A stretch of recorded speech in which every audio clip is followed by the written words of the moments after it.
Assalamualaikum warahmatullahi wabarakatuh. Selamat pagi, siang, sore, Bu Asri, selaku dosen pengampu untuk mata kuliah audit dan sistem manajemen lingkungan, juga kepada teman-teman yang sedang menonton video kali ini. Pada video kali ini kami akan mempresentasikan terkait identifikasi kami, di mana identifikasi kami ini berjudul Identifikasi Aspek dan Dampak Lingkungan di IPAL Margasari Balikpapan. Baik, next. Selanjutnya ada anggota kelompok kami, di mana yang pertama ada saya sendiri, Christopher Fikibara dengan NIM 131908, dan ada Vika Paramita dengan NIM 131924, lalu yang terakhir ada Septri Nadia Hutasoid dengan NIM 131958.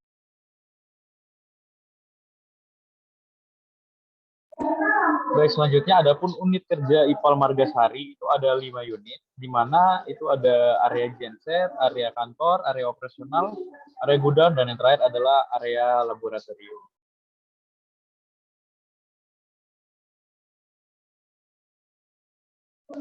Baik, selanjutnya untuk area genset dan kantor akan dijelaskan oleh rekan saya persilakan. Baik, untuk area yang pertama yakni adalah genset, di mana pada area genset ini terdapat beberapa aktivitas produk ataupun jasa yang mana terdiri dari penggunaan genset, kemudian terdapat servis rutin mesin genset, perbaikan mesin genset, yang mana semua kegiatannya merupakan kegiatan berjenis non-rutin, yang mana akan mempengaruhi aspek lingkungan berupa gas buang, kemudian adanya penggunaan solar, kemudian ada ceceran solar, dan akan menimbulkan beberapa resiko, diantaranya ada pencemaran udara, kemudian penurunan sumber daya alam, pencemaran air dan tanah, dan pencemaran tanah yang mana terdapat beberapa regulasi terkait. Selanjutnya adalah kegiatan pada area kantor yang mana terdapat beberapa aktivitas, diantaranya penggunaan lampu, pemanfaatan air, kemudian pemanfaatan listrik, dan sampah, yang mana kegiatannya merupakan berjenis kegiatan rutin. Kemudian terdapat beberapa aspek lingkungan yang dipengaruhi oleh adanya kegiatan tersebut, diantaranya pertama adalah adanya timbulan berupa neon bekas, kemudian ada upaya berupa pengurangan penggunaan energi listrik, kemudian ada penggunaan energi listrik, kemudian ada limbah cair domestik, redus potensi air limbah, kemudian penggunaan air listrik, adanya timbulan limbah non B3 dan B3. Kemudian untuk resiko yang dapat terjadi, diantaranya ada pencemaran tanah, penghematan penggunaan energi listrik, dan lain-lain. Selanjutnya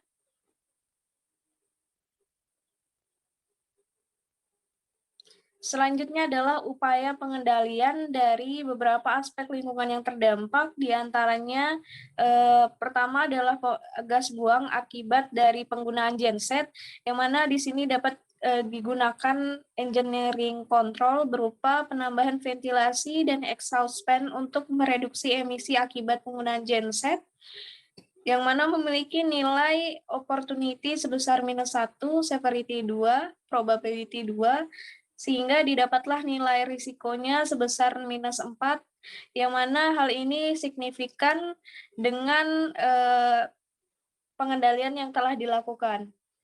Contoh selanjutnya adalah upaya untuk mengurangi limbah non B3, yang mana upaya pengendalian yang telah dilakukan oleh pihak IPAL Margasari berupa administrasi, yang mana dengan memiliki tempat sampah domestik untuk mengumpulkan sampah domestik ke tempat sampah utama, yang mana dialokasikan oleh pemerintah Kota Balikpapan, yang mana memiliki nilai risk opportunity sebesar -1, kemudian severity-nya 2, kemudian probability-nya 2, kemudian dengan nilai resiko -4. Dan hal ini telah signifikan dengan pengendalian yang telah dilakukan oleh pihak IPAL. Baik, selanjutnya.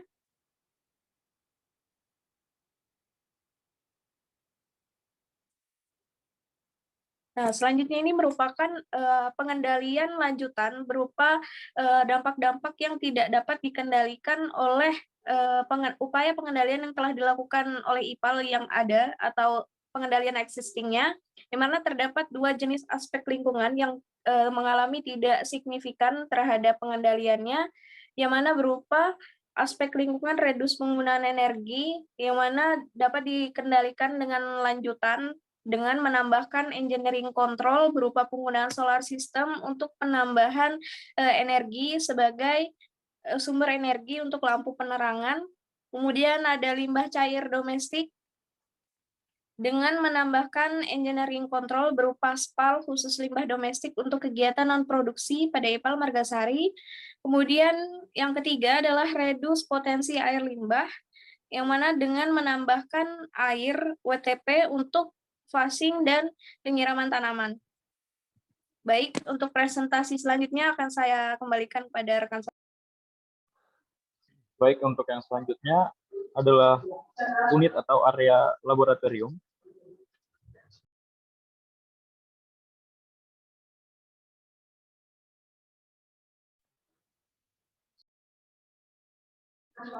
Baik, untuk area laboratorium yang pertama ada beberapa aktivitas, yaitu pemanfaatan listrik, sampah, dan penggunaan lampu, serta pemanfaatan air. Di mana untuk rutin non-rutin ini sendiri, untuk semua aktivitas di laboratorium itu adalah kegiatan rutin. Lalu untuk aspek lingkungannya itu ada penggunaan energi listrik untuk pemanfaatan listrik, juga untuk sampah ada limbah non-B3 dan limbah B3, dan untuk penggunaan lampu ada aspek lingkungan itu ada neon bekas dan juga reduce penggunaan energi listrik dan reduce limbah B3 lampu neon, serta ada penggunaan energi listrik juga. Lalu untuk pemanfaatan air itu sendiri itu ada dua, yaitu ada limbah cair domestik dan recycle air limbah. Untuk risikonya itu sendiri, untuk pemanfaatan listrik ada penurunan sumber daya alam, dan untuk sampah ada pencemaran tanah. Lalu untuk penggunaan lampu ada penurunan sumber daya alam. Lalu untuk pemanfaatan air itu ada pencemaran air dan penghematan penggunaan air. Untuk peraturan sendiri itu mengacu pada PP 70 tahun 2009 untuk pemanfaatan listrik, dan ada PP nomor 81 tahun 2012 untuk sampah. Juga ada terkait B3 itu ada PPLH nomor 101 tahun 2014. Lalu untuk penggunaan lampu itu untuk reduce penggunaan energi listrik mengacu pada PP nomor 70 tahun 2009. Lalu untuk limbah cair domestik itu mengacu pada Kepmen LH nomor 112 tahun 2003. Untuk operasional sendiri, untuk semuanya kegiatan ini adalah N atau normal.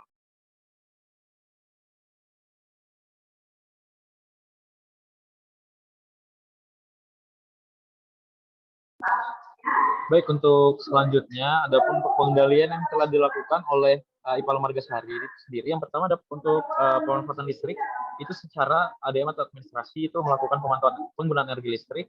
Lalu untuk sampah ada administrasi dan engineering atau rekayasa engineer itu memiliki tempat sampah domestik, mengumpulkan sampah domestik ke tempat sampah utama gedung untuk mengurangi penyebaran sampah yang ada. Lalu ada engineering itu di mana penggunaan spill kit. Lalu untuk administrasinya itu ada pengendalian limbah B3 berupa prosedur, tempat sampah B3, TPS B3, dan kerjasama dengan vendor. Lalu selanjutnya ada penggunaan lampu, di mana penggunaan lampu ini ada beberapa pengendalian juga, itu ada administrasi, engineering, dan ada substitusi. Yang pertama itu untuk administrasi itu dikumpulkan ke TPS B3, lalu ada engineering di mana penggunaan solar system untuk lampu jalan, lalu ada administrasi lagi untuk menjadikan sebagai sasaran lingkungan K3L. Lalu untuk substitusinya itu mengganti lampu neon dengan lampu LED. Lalu ada engineering lagi itu melakukan servis lampu, reuse atau penggunaan ulang lampu dengan servis atau setelah di servis. Kemudian terakhir ada administrasi lagi itu untuk melakukan pemasangan penggunaan energi listrik, ini untuk sasaran lingkungan. Dan untuk pemanfaatan air, pengendalian dengan STP, dan juga untuk pengendalian dengan WWTP atau wastewater treatment plant. Dan untuk administrasinya penggunaan air WWTP untuk flushing atau penyiraman tanaman. Untuk angkanya sendiri itu opportunity-nya ada, kita ambil contoh yang pertama itu pemanfaatan listrik, itu opportunity-nya ada 1 dan probability-nya ada 4, opportunity atau severity sama. Lalu untuk penilaian risikonya itu dikalikan sehingga menghasilkan min 4, dan untuk signifikan itu adalah tidak signifikan. Begitu juga dengan poin-poin di bawahnya. Selanjutnya.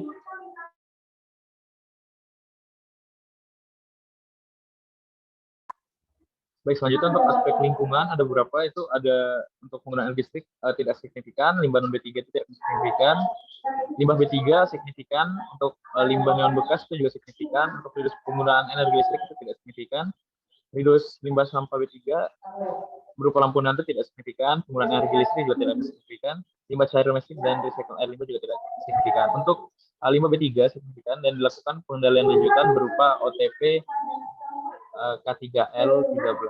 Baik, saya lanjutkan ke rekan saya.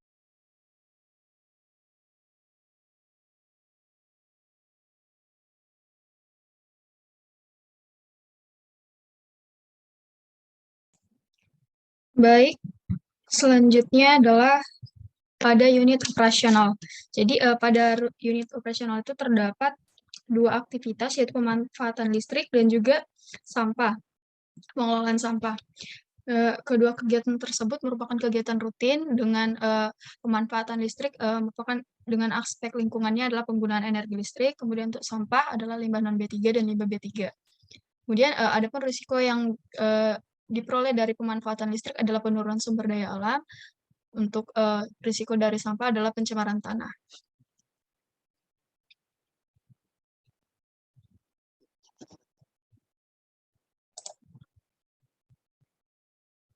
Baik, selanjutnya upaya pengendalian pada unit operasional ini ada yang pertama itu adalah untuk kegiatan penggunaan energi listrik itu melakukan administrasi kontrol, yaitu melakukan pemantauan menggunakan energi listrik atau sasaran lingkungan. Kemudian yang kedua itu pada aspek lingkungan limbah non B3 itu pengendaliannya adalah administrasi kontrol, yaitu memiliki tempat sampah domestik, mengumpulkan sampah domestik ke tempat sampah utama gedung, mengurangi penggunaan tisu. Dan spill kit, kemudian administrasi kontrol itu pengendalian limbah B3 sesuai dengan prosedur, tempat sampah B3, TPS B3, dan kerjasama dengan vendor.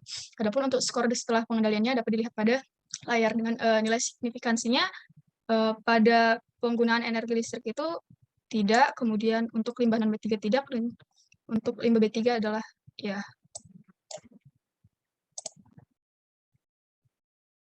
Selanjutnya adalah gudang. Pada unit gudang ini terdapat dua aktivitas, yaitu sampah dan penggunaan lampu. Di mana keduanya merupakan kegiatan rutin. Dengan sampah memiliki aspek lingkungan berupa limbah non B3 dan limbah B3.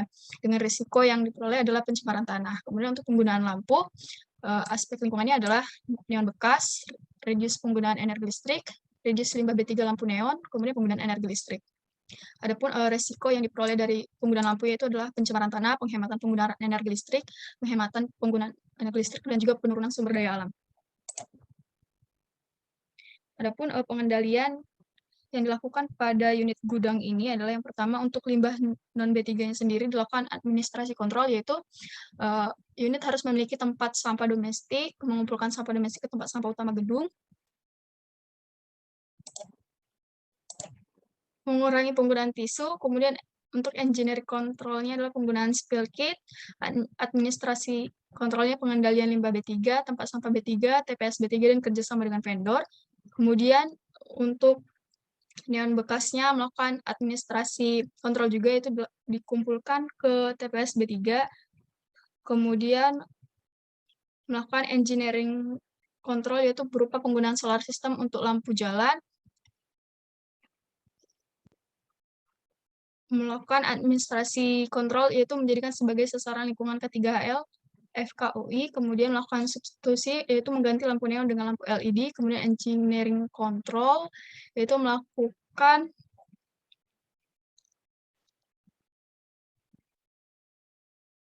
servis lampu, kemudian reuse lampu dengan kemudian melakukan reuse lampu. Baik, demikian penyampaian hasil identifikasi kami. Kurang lebihnya mohon maaf. Saya tutup. Wassalamualaikum warahmatullahi wabarakatuh.